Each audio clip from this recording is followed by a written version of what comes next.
Hello दोस्तों, अभी मैं तिरुपति स्टेशन पे हूँ और ये रहा विष्णु निवास। जो भी लोग दूर से आते हैं वो विष्णु निवास में स्टे करते हैं।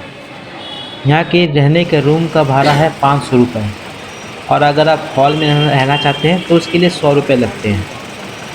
इधर पे अगर आप एसी बस में तिरुमाला जाना चाहते हैं तिरुपति से तो उसके लिए आपको 110 रुपये देने पड़ेंगे और अगर नॉर्मल बस करिएगा तो उसके लिए आपको 90 रुपये देने पड़ेंगे। और अगर आप जीप से जाना चाहते हैं तो 150 रुपये मान के चलिए एक आदमी का लग सकता है। और अगर पूरी फैमिली जाते हैं 10-12 फैमिली तो उस हिसाब से 1000 रुपये भी देंगे तो वो आपके लिए बेटर है। हम लोगों ने भी जीप बुकिंग किया क्योंकि हम लोग 7 आदमी थे और वो ड्राइवर पहले तो 1200 रुपये बोल रहा था, फिर घटा करके 1000 रुपये में हम लोगों की बात हो गई। वो 1000 रुपये में हमें ले जाने के लिए तैयार हो चुका। जब आप तिरुपति जा रहे हैं तो आधार कार्ड जरूर ले जाएं क्योंकि आधार कार्ड से ही टिकट बनती है। सबसे पहले आपको जीप या बस में जाना पड़ेगा और उसके बाद भूदेवी एक जगह है, ये जगह वो जगह, यहाँ पे आपको आधार कार्ड से आपका टिकट बनाया जाएगा। हमारा टिकट बन चुका है और हम अब निकल चुके हैं तिरुमाला जाने के लिए। जब भी आप जर्नी स्टार्ट करो तो एक बार तो प्यार से बोलो गोविंदा गोविंदा, ये बोलते हुए आगे बढ़े। सफ़र का मज़ा आ जाएगा फिर तो। श्री वेंकटेश्वर स्वामी के बारे में आपको कुछ बताना चाहता हूँ। ये वेंकटेश्वर मंदिर आंध्र प्रदेश के तिरुपति जिले के तिरुपति में पहाड़ी शहर तिरुमाला में स्थित एक हिंदू मंदिर है। मंदिर वेंकटेश्वर के समर्पित है।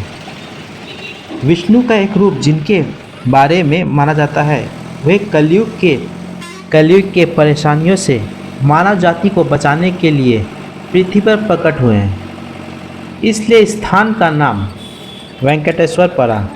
और इस मंदिर के और भी सारे नाम हैं, जैसे तिरुमाला मंदिर, तिरुपति बालाजी मंदिर, इस तरह के और भी सारे नाम हैं।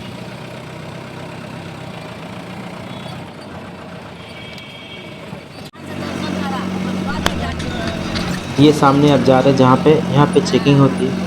यहाँ पे आपके प्लास्टिक के सामान, बोतल, इस तरह के कोई भी सामान हो तो आपको यहीं पे छोड़ के जाना पड़ेगा। वो सब आप ऊपर नहीं ले सकते।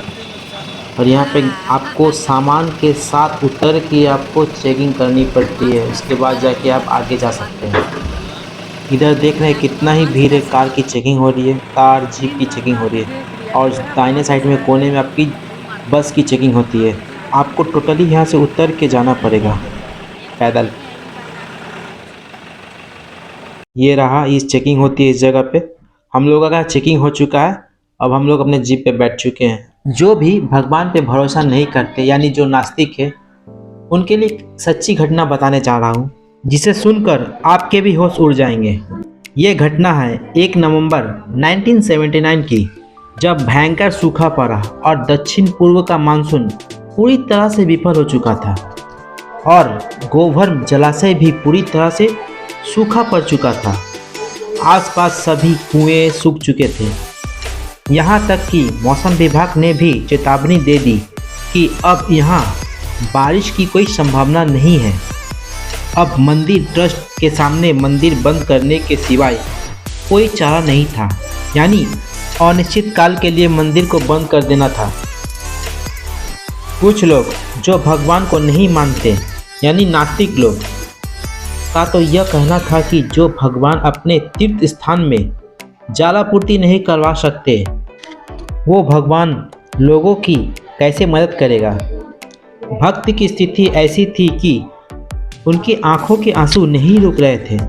ऐसे ही कुछ दिनों और निकल गए किंतु जलापूर्ति की कोई व्यवस्था नहीं हुआ। सहसा मंदिर के पदाधिकारियों का विचार आया और उन्होंने वेदों शास्त्रों के धुरंधर विद्वानों और तिरुपति ट्रस्ट के सलाहकार 90 वर्ष के उपालारी गणपति शास्त्री जी महाराज से संपर्क किया और पूछा, क्या हमारे शास्त्रों में इस तरह के परेशानी का कोई हल है। महाराज जी ने कहा, हमारे वेदों और शास्त्रों के अनुसार इस लोक की या किसी भी लोक के ऐसे कोई भी समस्या नहीं जिसका समाधान किया जाए। तत्पश्चात महाराज जी ने ट्रस्टियों को वरुण जाप महाजाप अनुष्ठान करने को कहा। ट्रस्ट के लोगों ने अनुष्ठान सच्चे मन से करना चालू किया। 1 नवंबर को अनुष्ठान चालू करने का निर्णय लिया गया। जैसे कि अच्छे काम में बाधा आती ही है, वैसे यहाँ भी बाधा आई और सब कुछ जैसे नामुमकिन सा लगने लगा। ये घटना देखते हुए आम लोगों के आंखों में आंसू आ गए। भक्त ने सच्चे हृदय से प्रभु के सामने प्रार्थना किया और मध्यरात्रि को जब सभी सो रहे थे तो अचानक ही घंटनाद जोर जोर से बजने लगा और पूरे तिरुपति क्षेत्र में लोगों को जागृत कर दिया। मानो सबसे कह रहे हैं कि चिंता मत करो, मैं सब ठीक कर दूंगा। और ठीक अगले दिन में सब कुछ ठीक होने लगा और सभी वरुण जाप के लिए तैयार हो गए। जो भी लोग किसी परेशानी से जैसे नहीं आ पा रहे थे, यानी किसी का स्वास्थ्य बिगड़ा था या फिर किसी के घर में मृत्यु हो गई, वो लोग भी आने लगे। और फिर से 8 नवंबर को शुभ मुहूर्त निर्धारित किया गया और सारे विद्वान अनुष्ठान में शामिल हुए और पूजा करने लगे। इसके बाद वरुण जाप 3 दिन तक कठिन जाप के बाद सफल हुआ और उसके अगले दिन ही बारिश की बूंदें धीरे धीरे करके गिरने लगी। आपको ये जानकर हैरानी होगी कि वर्षा सिर्फ तिरुपति क्षेत्र में ही हुआ। इसके अलावे इसके बाहर के क्षेत्र में एक बूंद भी बारिश नहीं हुआ। ऐसी और भी कई सच्ची घटनाएं हैं जिनको सुनकर आपके होश उड़ जाएंगे।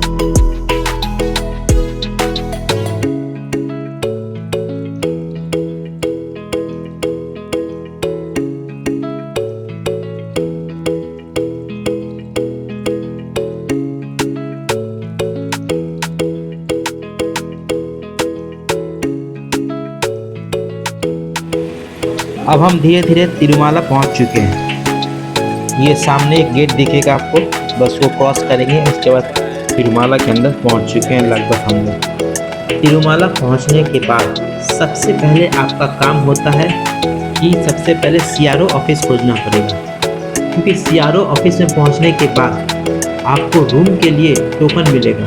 मैं भी वो भी दिखाऊंगा आगे कि कहाँ से टोकन लें।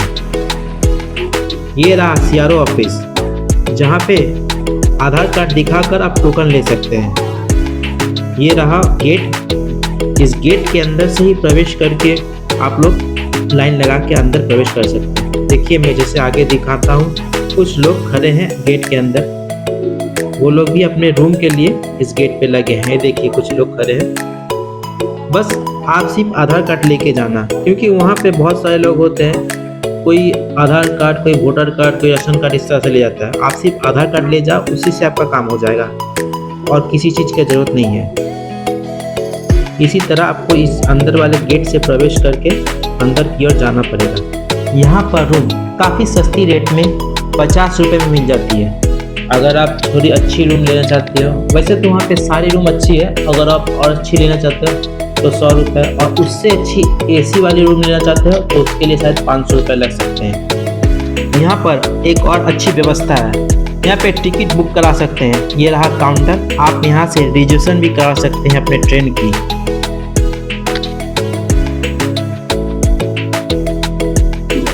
ये रहा ऑनलाइन जिन्होंने टिकट बुक कराई थी, ये इसी गेट से जाना पड़ेगा। इसके अंदर जाके आपको लेफ्ट हैंड साइड में जाके प्रवेश करना पड़ेगा, वहीं से आपको सारा रूम के लिए टिकट मिल जाएगा।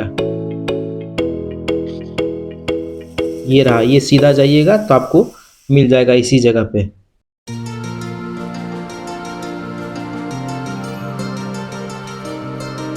सीआरओ ऑफिस के दाहिने साइड में ये देखिए टीटी देवस्थानम है।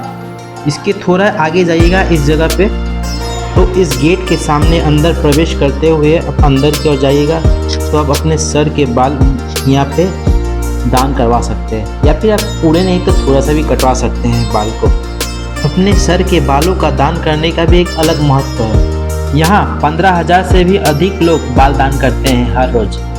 यहाँ के लोग कहते हैं कि प्राचीन काल में भगवान विष्णु चींटियों के बिल में रहते थे। उस बिल में रोजाना एक गाय आकर दूध देती थी। जब उसके मालिक को पता चला तो उसने कुल्हाड़ी फेंक कर गाय को मारने की कोशिश किया, तभी भगवान विष्णु गाय को बचाने के लिए स्वयं खड़े हो गए और कुल्हाड़ी भगवान विष्णु के सर पे आके लग गया, जिसके कारण उनके सर से खून निकले और बाल भी उनके कुछ गिर गए। तब विष्णु यानी बालाजी की माँ लीला देवी ने अपने सिर के बाल काटकर भगवान बालाजी के सर पे लगा दिए। इस तरह उनके सिर के जख्म भी ठीक हो गया। खुश होकर बालाजी ने कहा, बाल शरीर की खूबसूरती को बढ़ाती है और आपने मेरे लिए अपना बाल त्याग कर दिया। आज से जो लोग भी मेरे लिए अपने बाल को त्याग करेगा उसकी हर मनोकामनाएं पूरी होगी।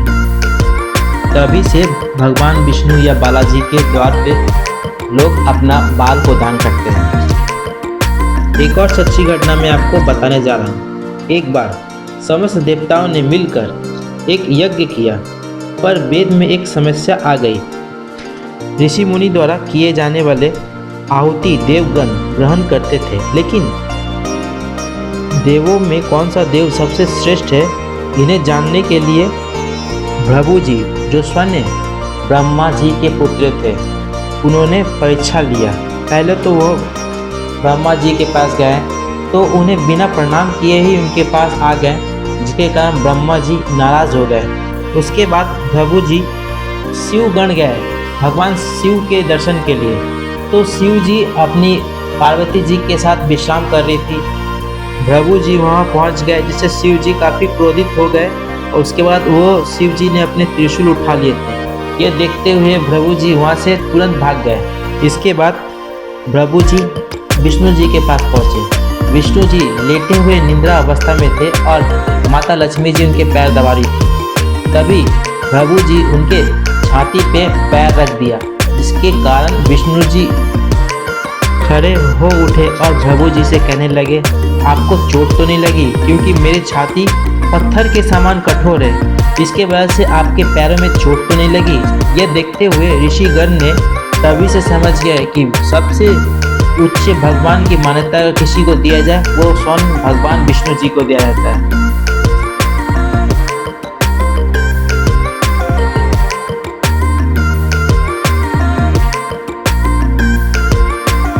यहाँ पर मार्च के महीने में काफ़ी ही भीड़ है, देख ही रहे हैं आप लोग सभी। यहाँ पे हाथी भी है, वो भी दो हाथी, एक नहीं। वो देखिए आपके सामने 2 हाथी है। जब आप मंदिर परिसर के सामने हो तो जूता चप्पल घर में खोल के ही आए, क्योंकि इस जगह जो भी लोग आते हैं वो खाली पाँव ही आते हैं। ये देखिए कितना ही खूबसूरत लगा रहा है मंदिर।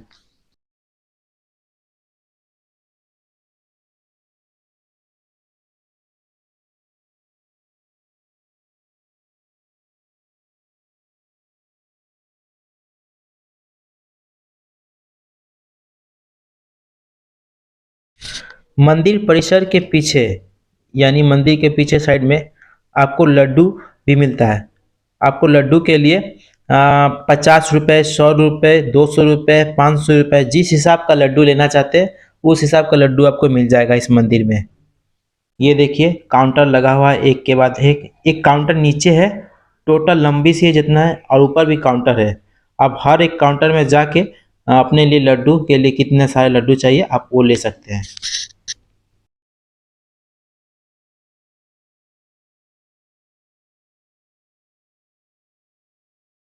मंदिर के राइट साइड में थोड़े से दूरी पर आप जाते हैं तो आपको फ्री का भोजन भी मिलेगा, यानी प्रसाद जिसे कहते हैं।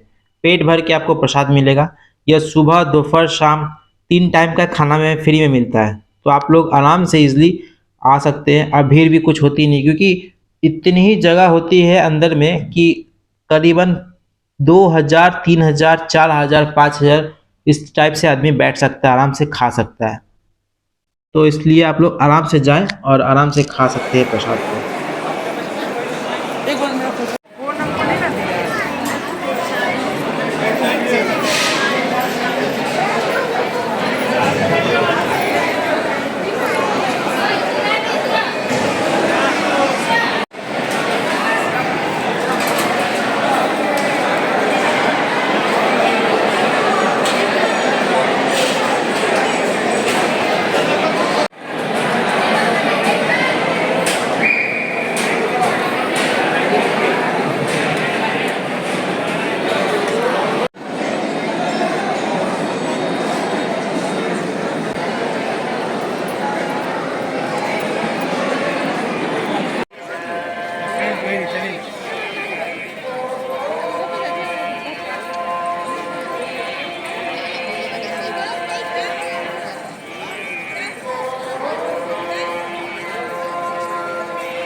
हम लोगों की जैसे रात को टाइमिंग थी 10 बजे रिपोर्टिंग टाइम, तो इसलिए हम लोग ने रात को प्रवेश करने का सोचा। देखिए अभी हम लोग अंदर की ओर जा रहे हैं। वैसे तो अंदर में मोबाइल अलाउ नहीं है, अगर आप मोबाइल ले जाते हैं तो थोड़ी दूरी जाने के बाद आपके मोबाइल रख लिया जाएगा।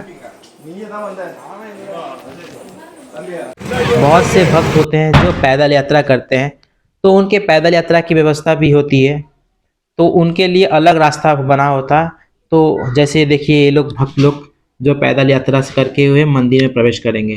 ये सुबह शायद खुला रहता है और शाम को 4 या 5 बजे तक बंद हो जाता है, क्योंकि उसके बाद घना जंगल है तो कुछ भी हो सकता है, इसलिए शाम को 4-5 तक बंद हो जाता है।